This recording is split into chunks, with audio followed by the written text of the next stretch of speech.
Hello friends, myself doctor Sheetal Podekar. चलिए हम शुरू करते हैं हमारा बिजनेस मैनेजमेंट इस कोर्स का थर्ड चैप्टर ऑर्गेनाइजिंग। ये शुरू करने से पहले मैं ब्रीफ आपको देना चाहूँगी अपने पहले दो चैप्टर्स का, एकदम शॉर्ट में देना चाहूँगी। हमारा बिजनेस मैनेजमेंट ये कोर्स है जिसमें हम बिजनेस को किस तरह से मैनेज किया जाता है इस बारे में पूरा कोर्स हमने डिज़ाइन किया है, जिसके हमारे दो चैप्टर्स आपने पढ़े। पहला चैप्टर जिसमें हमने मैनेजमेंट क्या है, मैनेजमेंट क्यों ज़रूरी है, एक मैनेजर बिजनेस के लिए किस तरह से इम्पोर्टेंस रखता है, मैनेजमेंट के लेवल्स और उसकी नीड के बारे में डिटेलिंग किया। सेकेंड चैप्टर जो हमने लिया वो मैनेजमेंट का फर्स्ट फंक्शन मतलब प्लानिंग के बारे में था, जिसमें आपने प्लानिंग किस तरह से इम्पोर्टेंट है, what is importance of planning, process of planning, steps under planning, ये सभी चीज़ें हमने डिटेलिंग की, जिससे आप आपके बिजनेस ऑर्गेनाइजेशन के लिए एक बेस्ट प्लान बना सके और उस पर किस तरह से वर्क किया जाता है ये जान सके। अभी हम शुरू करेंगे अपना third chapter organizing. This is the second function of management, organizing. चलिए शुरू करते हैं हमारा third chapter organising.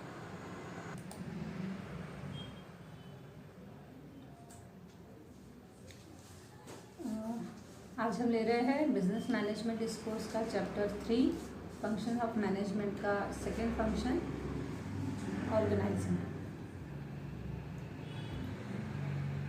Organising means what is mean by organising? Organising is the second key management function after planning which coordinate human efforts, arrange resources and incorporate the two in such a way which help in the achievement of objective. It involves deciding the ways and means with which the plan can be implemented. Means organizing क्या है? This is the second function of management. On the basis of this function, we coordinate the human efforts. जो हमारा man power हमारी company में work कर रहा है, हमारे बिजनेस में वर्क कर रहा है, ऑर्गेनाइजिंग में हम उन सभी ह्यूमन एफर्ट्स को कोऑर्डिनेट करते हैं। ठीक, मीन्स हमारा जो ह्यूमन एफर्ट, हमारे जो मैन पावर है उनको हम कोऑर्डिनेट करते हैं इस ऑर्गेनाइजिंग फंक्शन के थ्रू। एंड अरेंज रिसोर्सेस, और हमारे जितने भी रिसोर्सेस हैं उनको हम प्रॉपरली अरेंज करते हैं। ठीक, मतलब हमारे पास बहुत सारे रिसोर्सेस होते हैं, लेकिन अगर हम उनका प्रॉपर अरेंजमेंट नहीं कर सकते तो वो हमें सही रिजल्ट्स प्रोवाइड नहीं करते। इसीलिए under this function we organize our all resources. On the basis of this we achieve maximum output in minimum resources. So and आगे लिखा भी है इसमें कि and incorporate the two in such a way which help in achievement of objective, जिससे हम हमारे objective को प्रॉपरली अचीव कर सकें। ठीक, मीन्स ऑर्गेनाइजिंग हमारे सारे ह्यूमन एफर्ट्स, हमारे रिसोर्सेज, इनको प्रॉपरली ऑर्गेनाइज करता है, जिससे हम हमारे ऑर्गेनाइजेशन के ऑब्जेक्टिव को अचीव कर सकते हैं। It involve deciding the way and means with which the plan can be implemented. इसमें हम प्लान को जब इम्प्लीमेंट करते हैं हमारी प्लानिंग के थ्रू, तो ये हमें बताता है, it involve deciding the way, कि हम किस तरह से उस पर काम करें, एंड मीन्स, और किस मीन्स के थ्रू, मतलब किन साधनों के थ्रू हम अपने गोल को अचीव करें, ये बताने में ऑर्गेनाइजिंग हमारी मदद करता है।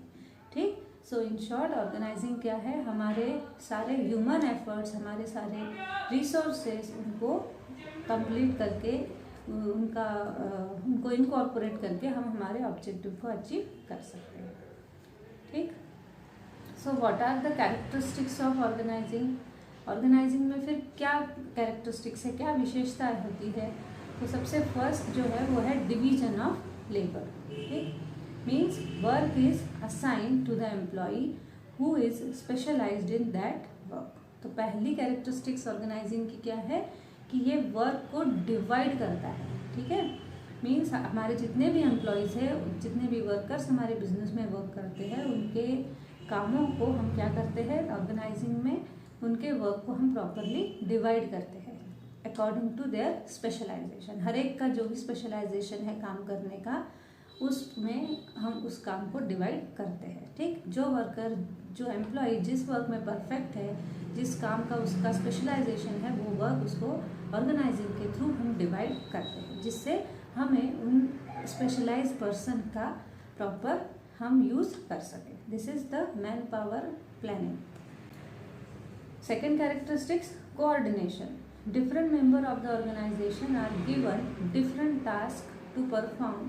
When all the tasks are put together logically and sequentially, it results in the objective. So coordination is required. ठीक है, मीन्स ये हमारी ऑर्गेनाइजिंग की सेकेंड कैरेक्टरिस्टिक्स क्या है कि जितने भी अलग अलग वर्क को हमने डिफाइन किया है अपने ऑर्गेनाइजेशन में, उनके सभी के टास्क को लॉजिकली हमको क्या करना है, कोऑर्डिनेट करना है और उनका सीक्वेंस भी डिसाइड करना है, जिससे क्या होगा कि हमें प्रॉपर रिजल्ट्स मिल पाएंगे। It result in the objective. So coordination is required. अगर हमें अपने ऑर्गेनाइजेशन के ऑब्जेक्टिव को अचीव करना है तो हमें उन सभी ह्यूमन एफर्ट्स को, जो भी काम हमने डिवाइड किया है, उसको हमें एक प्रॉपर सीक्वेंस देना पड़ेगा, उसको प्रॉपर लॉजिक के साथ डिफाइन करना पड़ेगा, कोऑर्डिनेट करना पड़ेगा, जिससे हम हमारे रिजल्ट्स तक पहुंच सके, रिजल्ट्स को अचीव कर सके। Third characteristics is objective. Objective need to be objective need to be specifically defined. Third characteristics organizing की क्या है कि ये सभी ऑब्जेक्टिव को स्पेसिफिकली डिफाइन कर देता है। ठीक है, मतलब हर एक का काम क्या है, उसके वर्क का क्या ऑब्जेक्ट है, ये वो स्पेसिफिकली सबको डिफाइन कर देता है। Then authority responsibility structure. For an effective authority responsibility structure, the position of each manager and executive is specified as per the degree of authority and responsibility assigned to them while performing the duties. Means हमारा fourth characteristics organising में है authority and responsibility. आप जिसको जितना ही authorities provide करेंगे जिस भी employ को, उसको उसके साथ उतनी ही रिस्पॉन्सिबिलिटी भी आपको देनी है। मीन्स ये फंक्शन हमें ये दिखाता है कि responsibility and authority and responsibility का एक प्रॉपर रिलेशनशिप आपको मेंटेन करना है, एक प्रॉपर स्ट्रक्चर आपको डिफाइन करना है कि अगर आपके पास ये अथॉरिटी है तो आपको इस रिस्पॉन्सिबिलिटी के साथ उसको यूज़ करना है। ठीक है, degree of authority and responsibility का जो रिलेशन है वो यहाँ पर हमको ऑर्गेनाइजिंग के थ्रू डिफाइन करना होता है। ठीक, मतलब जिसको जितनी ज़्यादा अथॉरिटीज़ है उतनी ही ज़्यादा उस पर रिस्पॉन्सिबिलिटी भी होनी चाहिए। And third characteristics is communication. The techniques, flow and importance of communication must be known to all the members.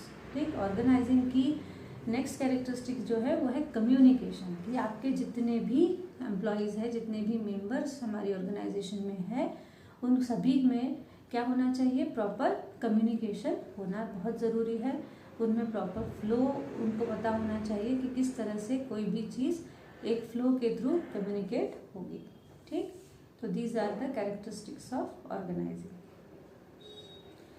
Next is process of organizing. Organizing अभी आपको समझ गया है कि ऑर्गेनाइजिंग मीन्स क्या है, सभी एफर्ट्स को, ह्यूमन एफर्ट्स हो, रिसोर्सेज हो, उन सभी को क्या करना है, कोऑर्डिनेट करना है।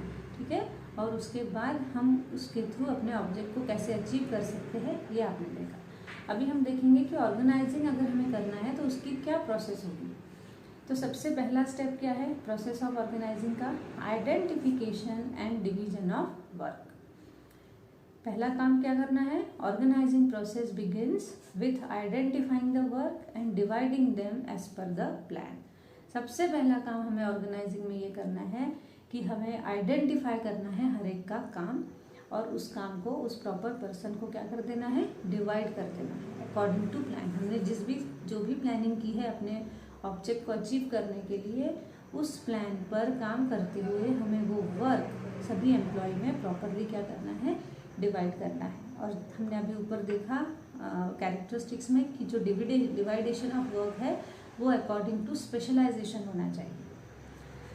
नेक्स्ट स्टेप क्या है, आपने वर्क डिफाइन कर दिया, आइडेंटिफाई कर दिया और डिवाइड भी कर दिया। उसके बाद departmentalization. After classifying the work into different activities, and the activities having a similar nature are grouped together.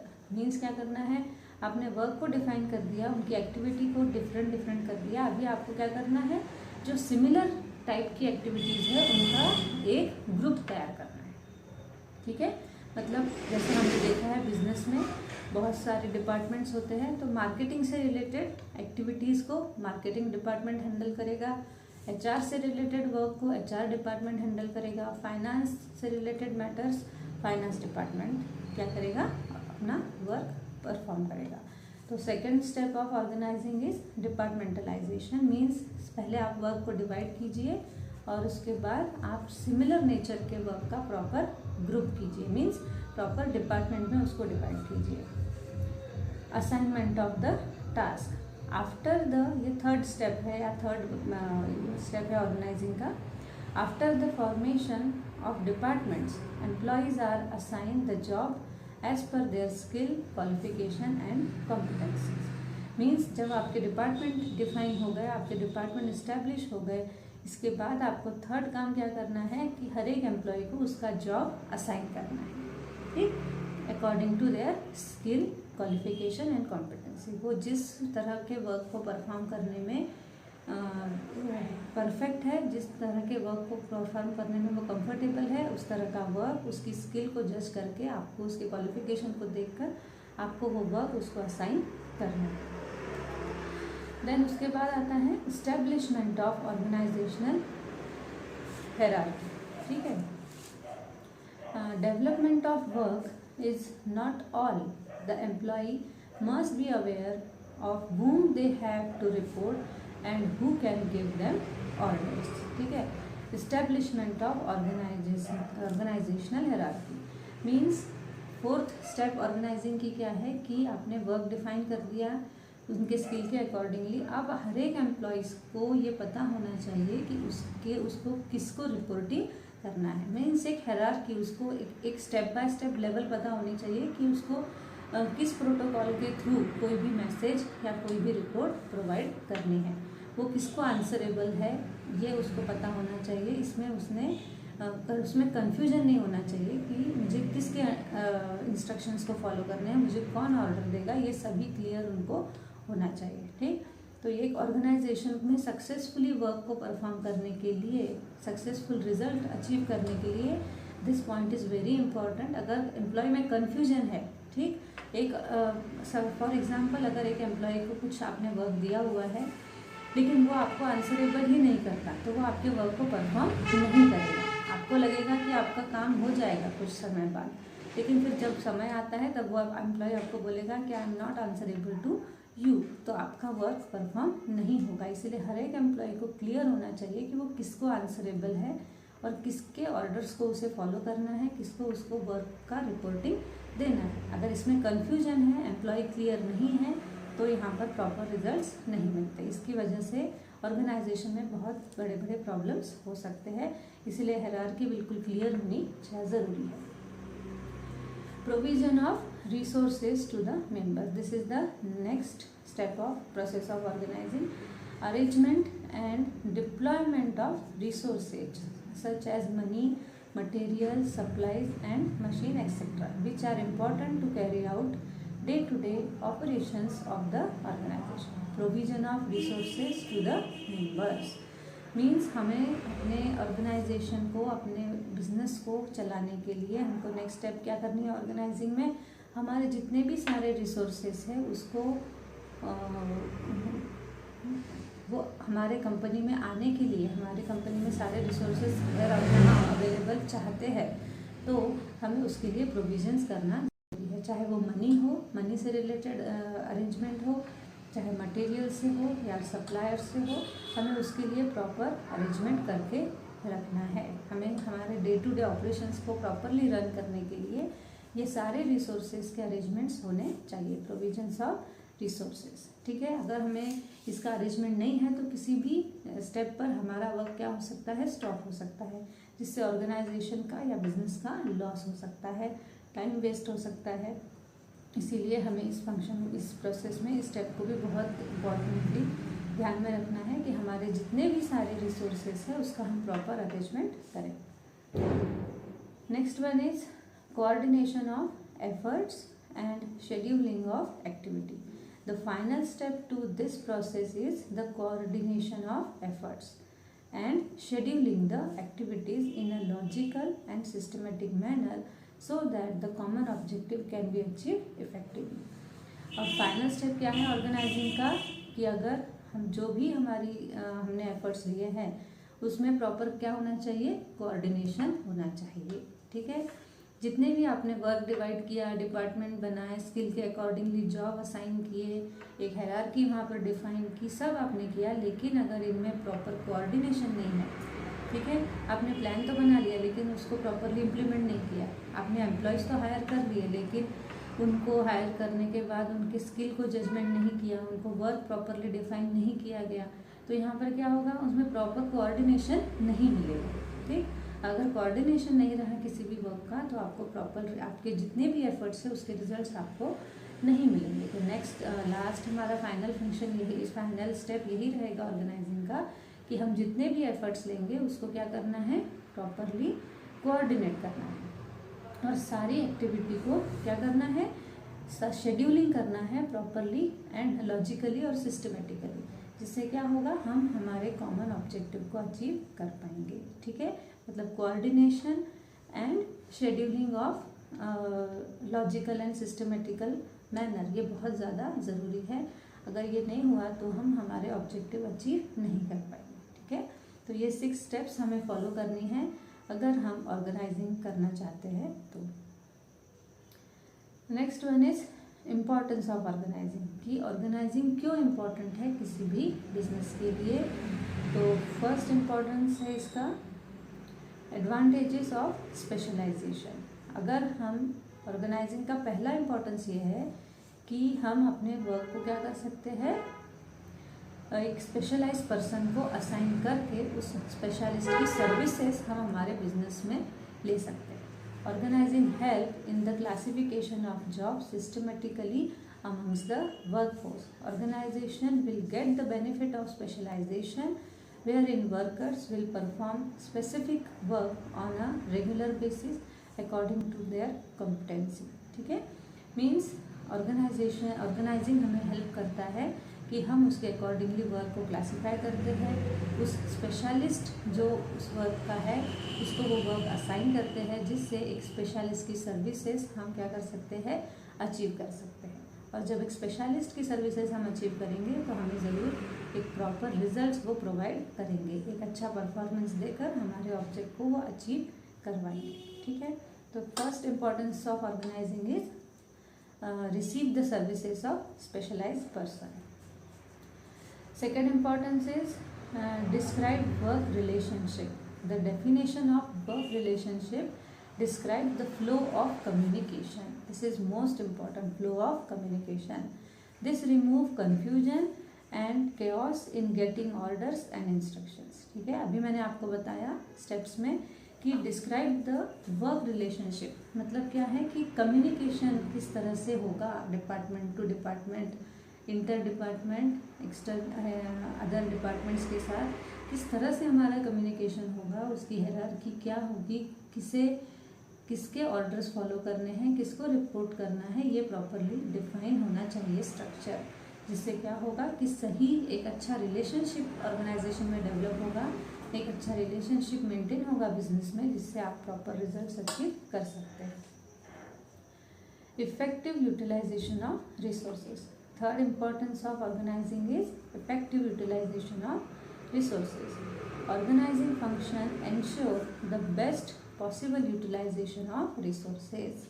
Organising function का सबसे बेस्ट इम्पॉर्टेंस यही है कि हम अपने सारे रिसोर्सेज का सही यूटिलाइजेशन कर सकते हैं, चाहे वो ह्यूमन बेस्ड मैन पावर हो, मतलब ह्यूमन रिसोर्सेज हो या मटेरियल रिसोर्सेज हो, हम सभी रिसोर्सेज का बहुत इफ़ेक्टिवली यूज़ कर सकते हैं, जिससे हमें 100% रिजल्ट्स मिलते हैं, कुछ भी तरह का वेस्टेज यहाँ पर नहीं होता है। Next importance of organizing is adaptation to change.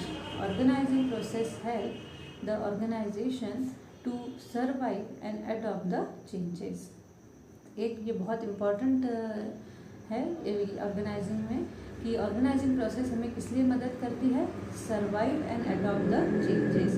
Organising के थ्रू हम हमारे सभी तरह के चेंजेस को एक्सेप्ट करने के लिए रेडी रहते हैं। ठीक, अगर आप प्रॉपर ऑर्गेनाइजिंग करते हैं, प्रॉपर मैन पावर आपके पास है, प्रॉपर रिसोर्सेज को आपने आपके पास अरेंज करके रखा है, तो अगर किसी भी तरह की कोई सर्कमस्टांसेस आती है, कोई चेंज आता है मार्केट प्लेस पर, तो आप उसे इजीली क्या कर सकते हैं, एक्सेप्ट कर सकते हैं और आपके ऑर्गेनाइजेशन को लॉन्ग टर्म के लिए सर्वाइव रख सकते हैं। ठीक, अगर आपका ऑर्गेनाइजिंग सही नहीं है, आपका वर्क प्रॉपरली डिफाइन नहीं है, आपके पास स्पेशलिस्ट पर्सन नहीं है, तो आप इजीली चेंजेस एक्सेप्ट नहीं कर सकते। ठीक है, इसीलिए एक प्रॉपर ऑर्गेनाइजेशन को लंबे समय तक कंपटीशन में टिकने के लिए, सर्वाइव करने के लिए बहुत ऑर्गेनाइजिंग हमें बहुत ज़्यादा हेल्पफुल होता है।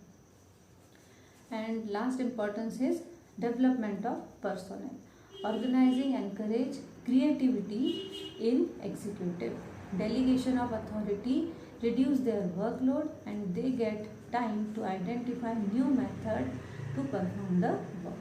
ठीक, ऑर्गेनाइजिंग एनकरेज क्रिएटिविटी। ऑर्गेनाइजिंग क्या करता है, क्रिएटिविटी को बहुत ज़्यादा एनकरेज करता है। ठीक, क्यों करता है, क्योंकि यहाँ पर वर्क प्रॉपरली क्या किया गया है, डिफाइन किया गया है।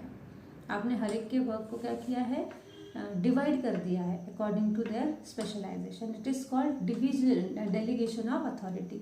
आपने हर किसी को उसकी अथॉरिटी क्या कर दी है, डेलीगेट कर दी है, और अथॉरिटी के साथ साथ उसकी रिस्पॉन्सिबिलिटी भी आपने प्रॉपरली डिफाइन की है।